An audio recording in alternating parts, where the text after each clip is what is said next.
This isn't about something current. It's about an event that occurred 6 years ago. Back then, my first wife, Lisa, who had left me for a younger man, reappeared after 6 years. At the time, I was 41 years old, married, and had a beautiful daughter who was turning one soon. This story takes us back to my early 30s when I was married to my first wife, Lisa. I was 29 when I first met Lisa, who was 23 at the time. We met at a party and immediately clicked. Lisa was just beginning her career as a fashion designer, while I was venturing into entrepreneurship after 5 years in the software industry. My company wasn't making me millions, but it was doing fairly well for a newcomer, providing enough revenue for a good life. The exact details are a bit fuzzy due to the passage of time, but after a few months of dating, Lisa moved into my apartment. I was living alone at the time. She was an enchanting woman. Looking back, I realized that one of the primary reasons I fell for her was her vibrant personality. She was outgoing and stunningly attractive. Even at our first encounter at that party, she stood out. I admit it might sound shallow, but when you're young, and 29 is still quite young, maturity often comes later, as I learned. We dated for 2 years and then had an extravagant wedding. Lisa wanted a fairy tale wedding. She was obsessed with perfection. She had been planning her dream wedding since she was a little girl. I remember it because it was a significant dent in my finances, though I didn't fully grasp it at the time. I was too busy trying to be the perfect boyfriend/husband for Lisa, LOL. The first 2 years of our marriage were smooth sailing. I can't recall any major arguments during that period. However, things began to change after our second anniversary when Lisa joined a master's program in fashion. She had aspirations of working in Hollywood, or at least for a television network. In college, she befriended a young crowd in their early 20s with no work experience. They were youthful and unbridled, which excited Lisa. She started talking about marrying too young and such. Initially, I dismissed it as a temporary case of FOMO, fear of missing out. I believed she'd eventually get over it and realize that there were more important things in life beyond partying and casual flings. Instead of getting over it, she got deeper into that lifestyle. She began staying out late, going on hikes, and having endless sleepovers. During those days, my business was in its early stages, and I was primarily focused on solving business challenges because I thought my personal life was running smoothly. It was an 18-month program, and I expected her to move on from that lifestyle once she completed her studies. However, even after graduating, she continued down that path. During the same period, my business suffered significant losses, and I found myself drowning in debt. Instead of offering support, she seemed to ridicule my choice of running a company, forgetting that I had been covering her expenses throughout her master's program. Even when she was working before, her income was far less than mine, so I had shouldered the household responsibilities and allowed her to use that money for herself. There was a guy from her master's program who landed an assistant job at one of the top designer houses in town. Lisa developed strong feelings for this man. She started drawing comparisons between me and him, from his early career success to his decision-making skills, sense of humor, and even physical fitness. Back then, I used to work 12, 14 hours a day to establish my business and often neglected my health. Not recommended. I didn't have a perfectly toned body or a chiseled jawline, but I wasn't overweight either. Admittedly, I was extremely busy and fatigued from work, which she found uninteresting. Eventually, she found comfort in that guy. He was an intern and had plenty of time to spend with Lisa. Perhaps he had a good sense of humor or other qualities she sought. One day, I returned home to find a note on my refrigerator. The message was something like this: "I'm sorry I can't face you, so I'm leaving this note. I don't love you anymore. I'm moving to LA with Leo, the guy. He makes me happy and laugh, which you don't. Please don't call me, I won't answer. I'm gone." These may not be the exact words, but they capture the essence. I was devastated, and my world turned upside down. However, as they say, tough times pass. I channeled my grief into my business, and it was during that time that my business began to flourish rapidly. It turned out to be a blessing in disguise. 2 years later, I met Sophie at a business meeting. We became friends, started dating, and now we're happily married with a 10-month-old daughter. Life couldn't be better. Sophie possesses all the qualities that Lisa lacked. She's kind, compassionate, and most importantly, she's my friend. I had almost forgotten the details I just shared until last week. Something happened that triggered these memories. Lisa reappeared in my life, Yes, my first wife who left me for a younger man showed up at my office seeking help. Initially, I couldn't recognize her as the gorgeous Lisa I once knew. She looked pale and miserable, with a 3-year-old daughter and an infant, probably only a few months old. If I hadn't spotted her in the waiting area, I might have denied meeting her. She appeared truly pitiful. The moment she entered my office, she broke down, leaving her daughter waiting in the lobby. She entered with her infant son, repeatedly apologizing and crying as if in immense pain. Seeing her after 6 long years was incredibly emotional. The last time I saw her, I loved her, but now we were meeting as strangers with nothing in between. I hadn't had the chance to either hate her or witness her evil side. She explained that when she returned home, she discovered the house had been sold, the house where Lisa and I used to live, which I had sold. After marrying Sophie, my second wife, I had purchased a bigger house with better amenities in a superior neighborhood. Lisa was unaware of my marriage status. She shared that Leo had mistreated her after their daughter's birth and suspected he had cheated on her during her pregnancy. When she confronted him, he insulted and mocked her for her age and fading beauty as he was 6 years younger. Struggling to make a decent living and dependent on him, she endured his nonsense. She described her second pregnancy and childbirth as pathetic, with Leo not even showing up at the hospital. He used derogatory names like fat aunt and oldie. Feeling humiliated, she decided to leave LA and abandoned him as well. While I had once wished for her to have a miserable life after she left me, hearing about her actual misery didn't bring me satisfaction. It made me feel sorry for her. She entered an apologetic mode and pleaded for forgiveness, attributing her misfortune to karma for hurting me. She admitted to being young and immature, unable to distinguish between the right and wrong people back then. I reassured her and forgave her, informing her that I had moved on. She grabbed my hands, crying, and begged me to take her back, promising to be the best wife. I withdrew my hand and revealed that I was already married and had a child, turning a family photo frame toward her. She looked at it closely and cried again. I didn't know what else to say, so I remained silent. She stood up and expressed that I was her last hope, but seeing the picture, it seemed she had none left. I remained silent, and she left. After Lisa departed, I promptly called Sophie and shared everything with her. I couldn't concentrate at work, and I was undeniably saddened. Sophie tried to comfort me, reminding me that I wasn't responsible for Lisa's troubles. She had brought them upon herself. I agreed with her. I know Lisa was the cause of her own misery. I expected Lisa to contact me again, but she never did. I have no idea where she is now. I've moved on and love Sophie and my daughter, but I can't stop thinking about Lisa and the unfortunate situation she's facing. I've discussed this with Sophie extensively over the past week. I know Sophie is more of a friend to me than just a wife, but I don't want to burden her by constantly talking about Lisa. She's a secure woman, but still human. I don't want her to think I'm still concerned about Lisa. I have no feelings for Lisa anymore, but her sudden reappearance and the revelation of her tragic life have left me disturbed. Update. It's been over 5 months since I shared the story of my ex-wife, who had left me without explanation, returning to my life and asking me to take her back. After I informed her of my second wife and daughter, she left and didn't contact me until a few days ago when she showed up at my office. I was in a meeting when my assistant delivered a note saying that Lisa, my ex-wife, was waiting for me. Despite the importance of the meeting, hearing her name made it impossible for me to concentrate. I ended the meeting and went to see her. Lisa appeared even more distressed than the last time we met. She explained that upon learning of my marriage, she had returned to Leo. But her situation had only worsened. She recently discovered that Leo was involved with other women from his workplace. When she confronted him about his infidelity, he confessed to having multiple affairs, claiming that Lisa was no longer young and attractive to him. She revealed that things had escalated to the point where he physically assaulted her. Lisa requested financial assistance from me, explaining that she had been searching for a job but had not been successful. She hadn't worked for the past 3 years since becoming pregnant with her first child, and the employment gap was hindering her job prospects. Adding to her woes, she disclosed that Leo had never married her, as he didn't believe in marriage.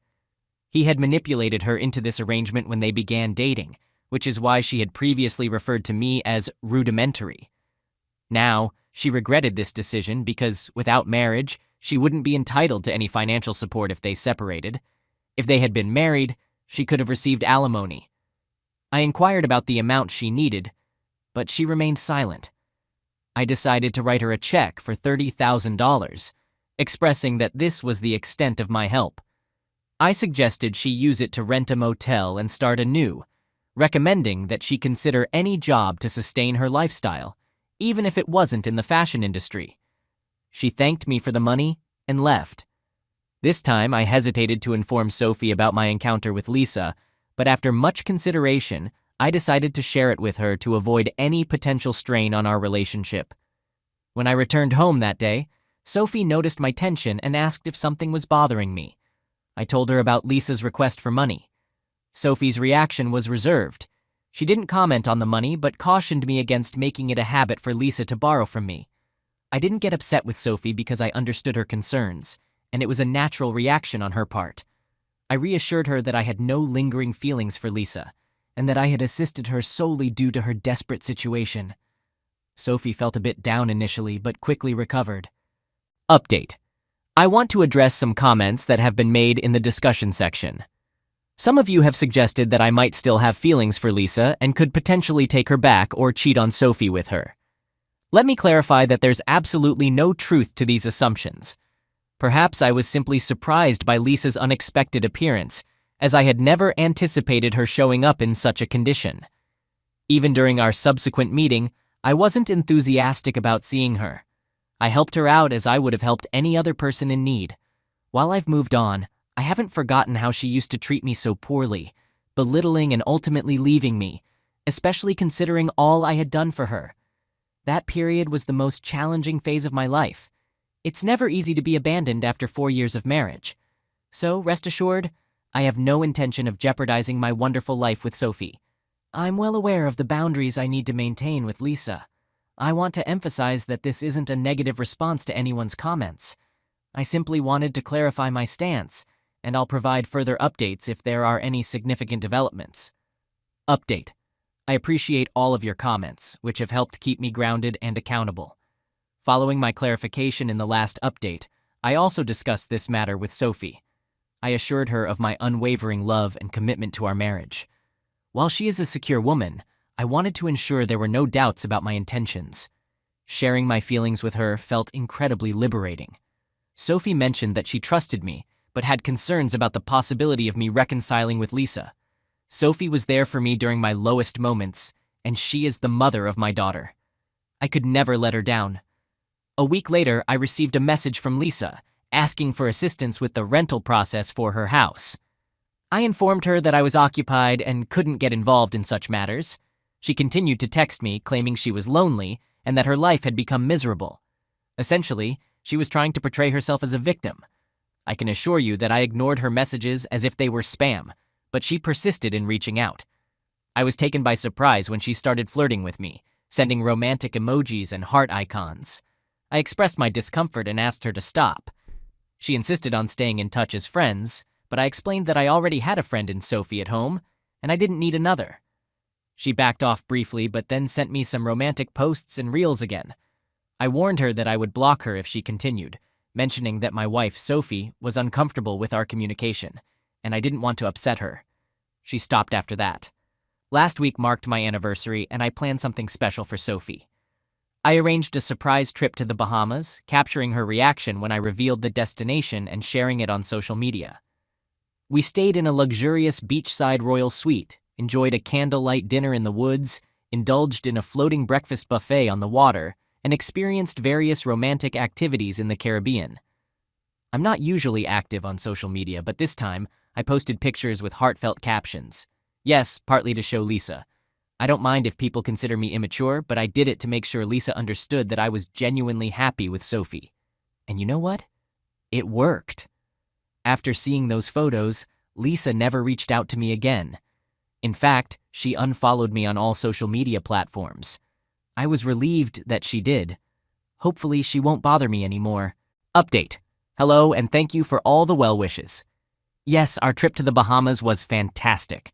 Regarding my current situation, I had hoped that Lisa would take the hint and not trouble me further, but I was mistaken.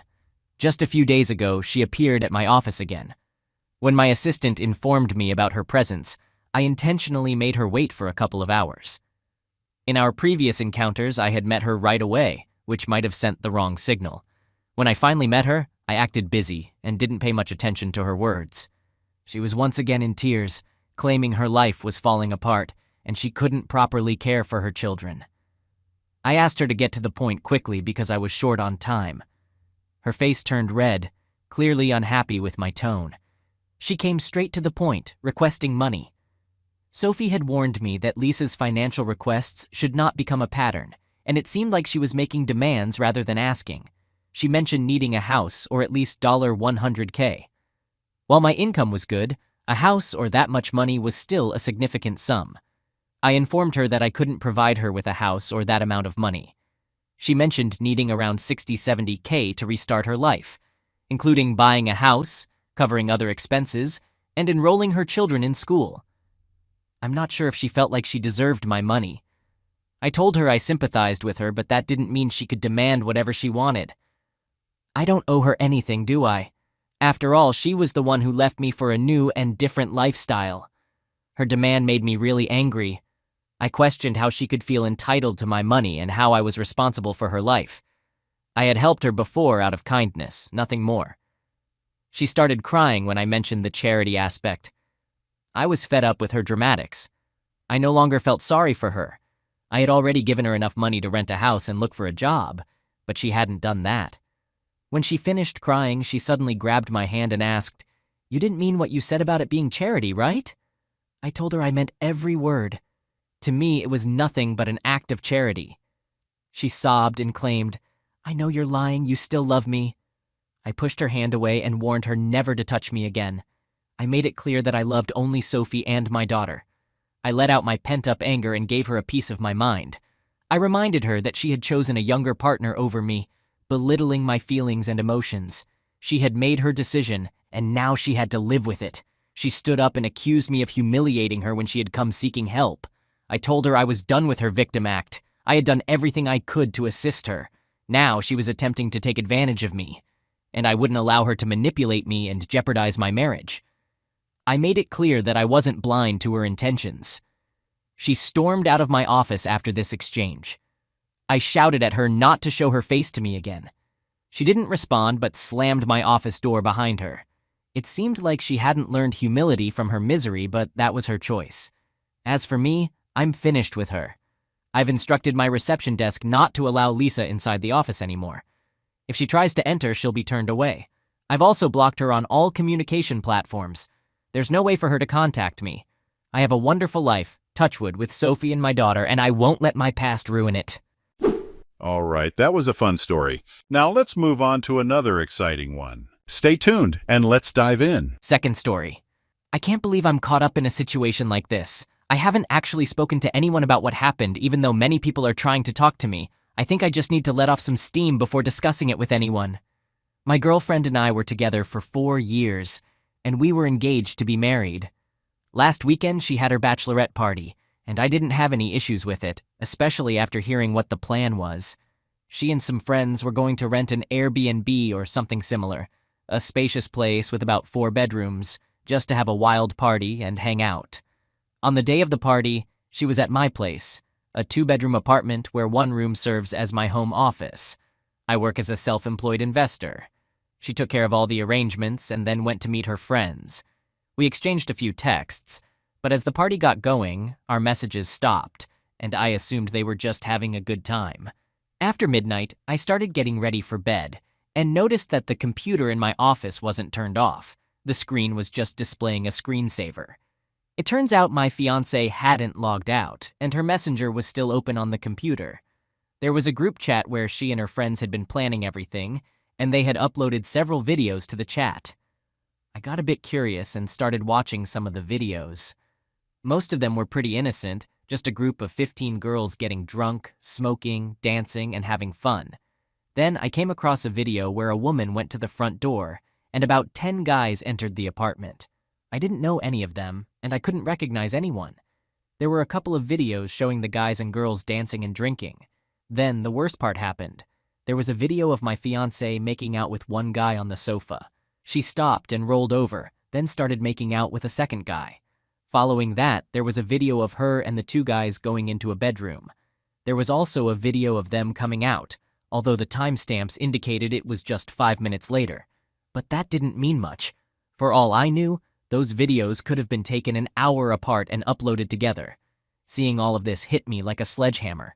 I went into the bathroom because I thought I was going to be sick, even though I wasn't. I felt like I paced back and forth in the apartment for about 30 minutes. Then I poured myself a glass of whiskey and downed it. I saved the videos and made one of my own, a short selfie video where I said, "Hi, this is my name, your ex-fiancé. I just wanted to say that I saw the videos from the party and the wedding is off. I hope it was worth it."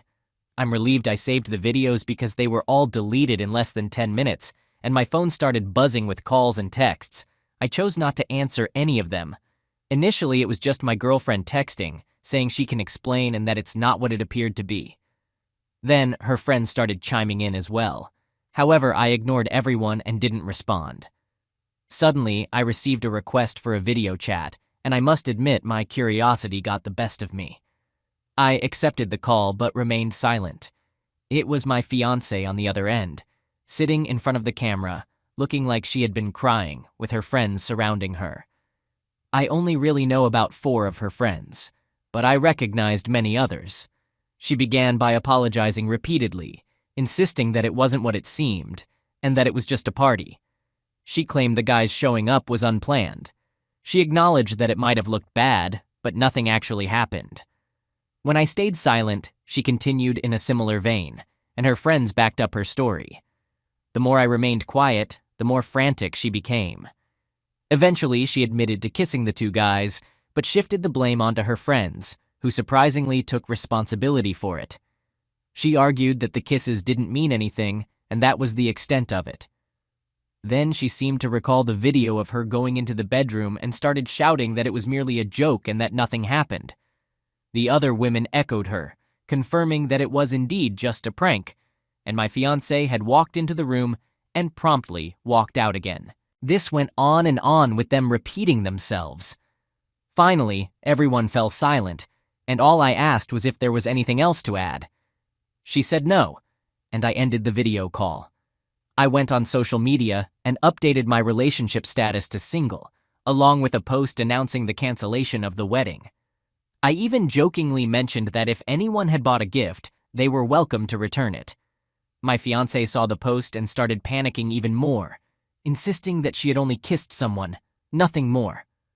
I sent her a text, warning that if I suspected her or any of her friends were lying or trying to paint me as the villain, I would post all the videos online. Right now, no one else is aware of what's happening.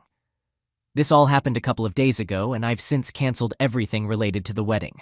However, my fiancé continues to pursue me. Any advice on what I should do next? Update. The update is quite straightforward. Everything has been called off and canceled. The wedding is officially not happening.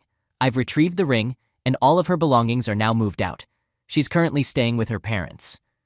We did have a conversation, mostly consisting of her begging, apologizing, and crying. She keeps insisting that all she did was kiss those guys. She claims she's never done anything like this before and promises it won't happen again. Part of me wanted to believe her, but the issue is that this incident has cast doubt on our entire relationship. While I think she may be telling the truth, the real problem is that there's no way to know for sure. If it's true that her friends pressured her into it, then how can I trust that they've never done it before? We went in circles because ultimately, there's no way to be certain. She offered to do anything, including cutting ties with her friends and only drinking around me. She publicly criticized her friends online, saying that if the party had stuck to the original plan, we would still be getting married. So perhaps she has already distanced herself from them. All I can say for now is that I'm single, and I plan to focus on living my life. I'll likely take some time for myself after ending a 4-year relationship. What's astonishing is that a couple of her friends have also been texting me just to talk. I haven't responded yet because, well, it's hard to trust them too. Thanks again to everyone who expressed sympathy, and I hope none of you have to deal with something like this in the future.